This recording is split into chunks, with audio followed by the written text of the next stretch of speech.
कैसे हो भाई, ठीक हो? तो हाँ भाई, तुम ही से मिलने आए। बोले हाँ भाई मिलो। तो उतना में वो लोग पिस्टल निकाल लिया और हम पे तान दिया। छात्रों को निकाल कर वहाँ अपराधियों को संरक्षित और उन्हीं आपराधिक मानसिकताओं के बच्चों ने मुझ पर कल वार किया। घटना इसीलिए हुई है कि बीते दिनों जो हर्ष हत्याकांड हुआ था उसमें गगरा बनाम पिछड़ा की लड़ाई करवाने की कोशिश की गई थी। उसी के परिणाम है कि आए दिन तमाम जो पिछड़े छात्र नेता हैं या अल्पसंख्यक छात्र नेता उनको टारगेट करके मारा जाना। 90 के दशक की बात की जाए और 2024 का, तो कितना बदला है बिहार और कितना बदला है पटना यूनिवर्सिटी। 90 के दशक की बात की जाती है तो उसमें बात होती है हिंसा की, बात होती है कानून व्यवस्था की, बात होती है जातिवाद की। जो 90 के दशक में अगड़ा और पिछड़ा के बीच जो संघर्ष था वो आज भी जारी है क्या, ये सवाल गूंज रहा है। पटना यूनिवर्सिटी में जिस तरह से बीते कुछ महीनों में लगातार घटनाएं हो रही है, कई छात्रों की हत्या हो गई है तो कई छात्रों पर जानलेवा हमला हुआ है। ऐसे में ही एक छात्र हैं पटना यूनिवर्सिटी के अमन लाल, जो कि एक प्रसिद्ध समाज सेवी भी है और चिंतक भी है और लगातार हर मुद्दे पर प्रखर होकर के बोलते हैं, चाहे वो राज्य का मामला हो या फिर देश का मामला हो। और अमन लाल के साथ मारपीट की गई है पटना यूनिवर्सिटी में, और पटना यूनिवर्सिटी के ही इनके जो छात्र हैं, इनके सहयोगी छात्र, साथी छात्र, उनके द्वारा की गई है। और ये खबरें चल रही है कि अगड़ा और पिछड़ा का जो 90 के दशक में झगड़ा था वो फिर से अब पनप रहा है, यानी कि बिहार में वो झगड़ा फिर से पनप रहा है। हमारे साथ में अमन है, अमन से बात करेंगे। अमन, क्या हुआ था और क्यों हुआ और कब ये घटना हुआ? एक घटना कल की है। जब मैं विश्वविद्यालय से, मेरा 3 बजे नॉर्मली क्लास खत्म होता है, तो क्लास से निकला तो कुछ लोग मिले, केशव ठाकुर, ये सब थे हॉस्टल्स के कुछ बच्चे। तो हम सबसे अच्छा से मिलते हैं, कोई भी आ जाए तो हम बोले कैसे हो भाई, ठीक हो? तो हाँ भाई, तुम ही से मिलने आए। बोले हाँ भाई मिलो। तो उतना में वो लोग पिस्टल निकाल लिया और हम पे तान दिया।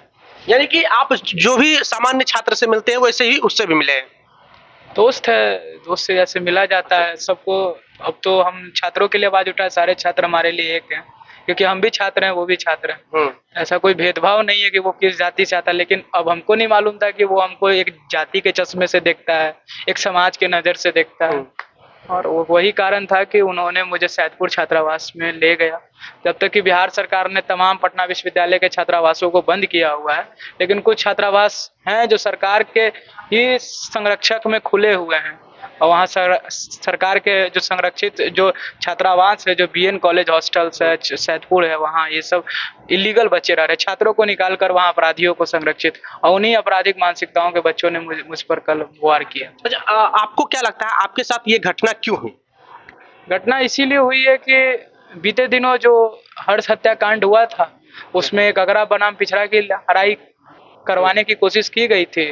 उसी के परिणाम है कि आए दिन तमाम जो पिछड़े छात्र नेता हैं या अल्पसंख्यक छात्र नेता उनको टारगेट करके मारा जाना। ये चुनाव नजदीक है, लगता है हर बार वो अपना डेस्टिनी बचाने में कामयाब होते हैं। इस बार उनको खतरा है कि वो जो झूठा आरोप हमारे समाज को बदनाम करने के लिए लगा रहे थे, सब लोग समझ गए।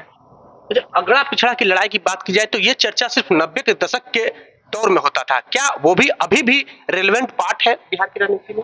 बिल्कुल, 90 का दशक हो या अभी का दशक, सामंती सरकार जब भी रहेगी जातिवाद मानसिकता अपने चरम पर रहेगी।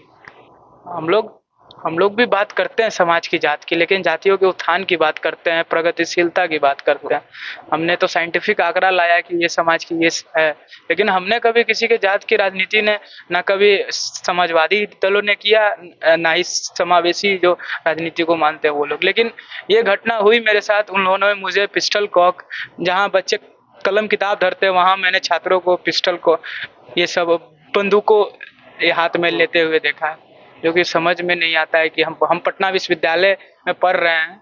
आज जब बिहार में नालंदा विश्वविद्यालय की परिकल्पना को फिर से किया जा रहा है और वो बिहार का विश्वविद्यालय जो ऑक्सफोर्ड ऑफ द ईस्ट होता था उसको इस स्थिति में लाया जा रहा है कि उसको खत्म करने की साजिश की जा रही है, जहाँ हमारे जैसे जो पहले पीढ़ी के छात्र हैं वो हर साल आते हैं पढ़ने के लिए, और ये साजिश है उन लोगों की कि ये लोग नहीं पढ़ पाए।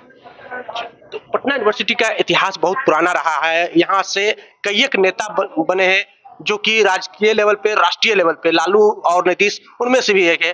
पटना यूनिवर्सिटी में जिस तरह से चीजें हो रही है, किस रूप में देख रहे हैं और इसका जड़ क्या है, मूल वजह क्या है?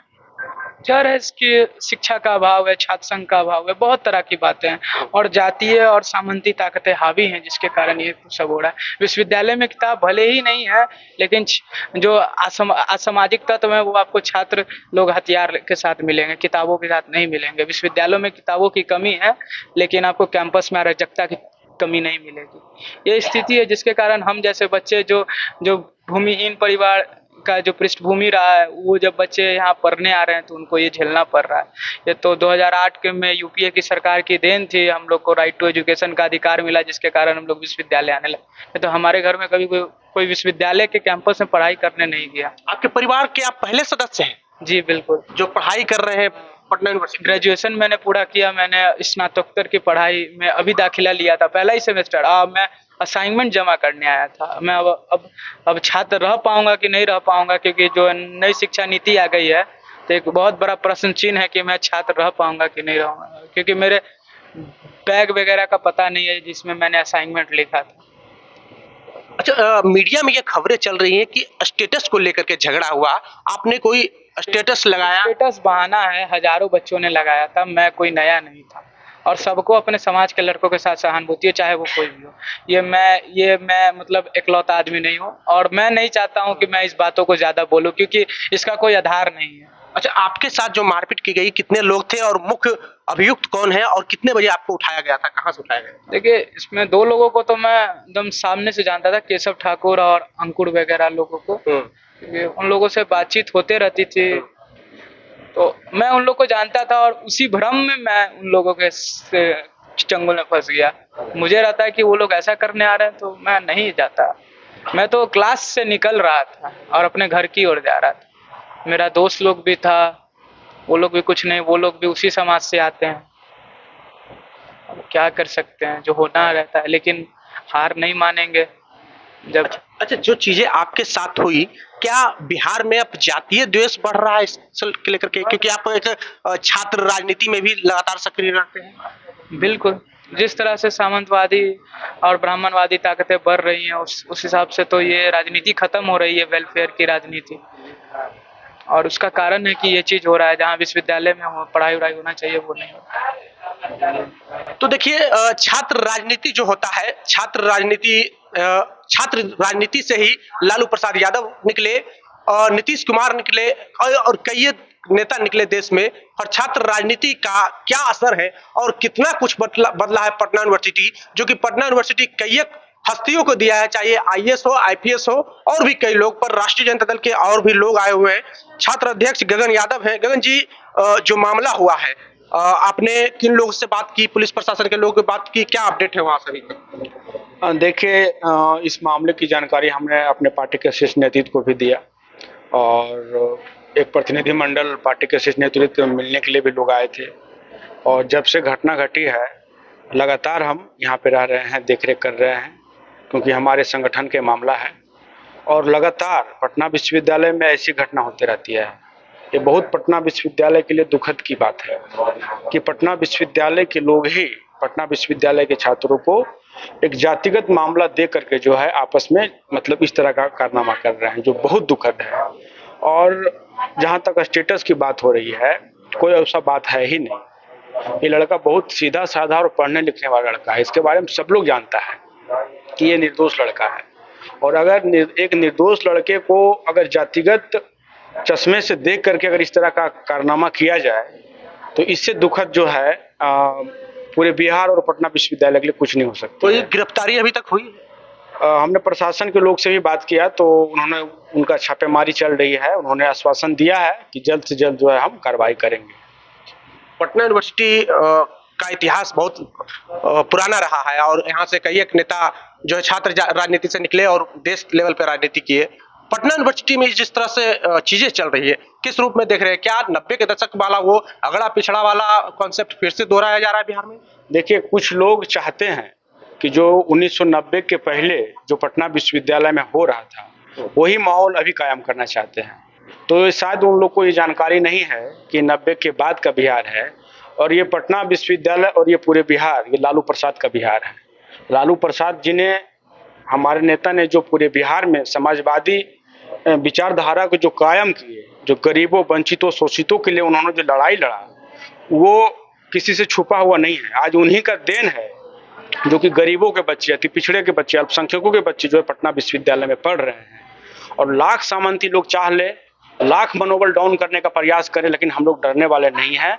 हम लोग मजबूती के साथ जो है अमन के साथ खड़े हैं। आप कह रहे हैं कि 90 के दशक में जो पटना में होता था, पटना यूनिवर्सिटी में, 90 के दशक में पटना यूनिवर्सिटी में क्या होता था जो आप 90 के पहले जो है, 90 के पहले मुझे नहीं लग रहा है कि एक भी कोई स्टूडेंट होंगे जो अति पिछड़ा, दलित, शोषित, वंचित समाज के लोग यहाँ पढ़ते होंगे। और 90 के बाद का ही जो सेशन आया है, उसके बाद से यहाँ जो है अति पिछड़े और दलित और अल्पसंख्यक समाज के लोग जो है मजबूती से पढ़ाई करने में लगे हुए हैं। और वही तो जो है उन सामंतियों को बर्दाश्त नहीं होता है। वो कभी जो है वो शोषक वर्ग लोग हैं, और शोषक वर्ग हमेशा नहीं कभी चाहे हैं कि ये लोग वंचित समाज के लोग, जो शोषित समाज के लोग, ये लोग पढ़ाई लिखाई करें। क्योंकि वो लोग जानते हैं कि अगर ये लोग पढ़ाई लिखाई कर जाएंगे तो ये लोग सभी जगह कब्जा कर लेंगे, सभी जगह अपने हक और हकूक के लिए लड़ाई लड़ेंगे, हक मांगेंगे। तो भाई हम तो अपना हक लेके ही रहेंगे, इसके लिए चाहे जो हो हम तो करेंगे। चलिए, तो अमन के पिताजी हैं, इधर आ जाइए थोड़ा सा। आपके बेटे के साथ जिस तरह से हुआ, कितना खौफ है, और आपके पूरे परिवार में पहला ऐसा व्यक्ति है जो पढ़ाई के लिए पटना यूनिवर्सिटी आया है? पहली बार जब अमन कुमार का एडमिशन पटना यूनिवर्सिटी में हुआ था, उस दिन हमको और हमारे परिवार के सभी सदस्य को बहुत हर्ष उल्लास हुआ था कि हमारे गरीब, हाँ, खानदान में और गरीब परिवार से पहली बार इसका एडमिशन हुआ है। लेकिन आज की स्थिति को देखते हुए उस दिन के खुशी को हम अक्रोयती में दुख में व्यक्त करते हैं कि उस दिन का दिन जो था सो खराब था जब ये एडमिशन लिया था। लालू प्रसाद यादव जी ने जो नींव रखी थी पटना यूनिवर्सिटी का कि दलित, पिछड़ा और आदिवासी, अल्पसंख्यक के बच्चे पढ़ेंगे, आप उसको किस रूप में देख रहे हैं? क्या आपको लगता है कि अब दलित, पिछड़ा, आदिवासी, अल्पसंख्यक एक हो रहे हैं और आपके जो बेटे के साथ हुआ है उसको न्याय मिलेगा? लालू यादव जी के द्वारा दिया गया न्याय है, जिसके कारण ही इसका साथी प्रशासन को इन्फॉर्म किया, जिसपे कार्रवाई हुई तो इसकी जान बची।